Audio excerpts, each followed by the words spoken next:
হামজা চৌধুরীর ঘাড়ে চাপড় মারছেন জামাল তারিক ফাহমিদুলরা।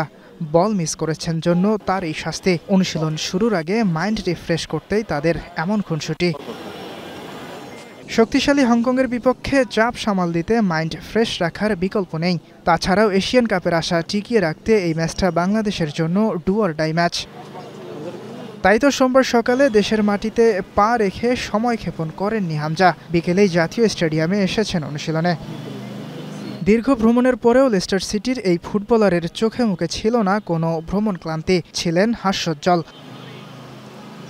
বাংলাদেশের জার্সিতে চতুর্থ ম্যাচ খেলার অপেক্ষায় তিনি। এর আগে ৩ ম্যাচ খেলে একটি গোলের সাথে করেছেন একটি অ্যাসিস্ট। আগামী ৯ অক্টোবর এশিয়ান কাপ বাছাইয়ে ঘরের মাঠে হংকংয়ের বিপক্ষে ম্যাচ বাংলাদেশের। এরপর ১৪ অক্টোবর হংকংয়ের মাটিতে খেলবে পরের ম্যাচ। এশিয়ান কাপ বাছাইয়ে এখন পর্যন্ত ২ ম্যাচ খেলে ১ পয়েন্ট নিয়ে তালিকার ৩ নম্বরে বাংলাদেশ। সমান ম্যাচে ৪ পয়েন্ট নিয়ে ২-এ হংকং। ইয়াসির আরাফাত সবুজ, স্টার নিউজ।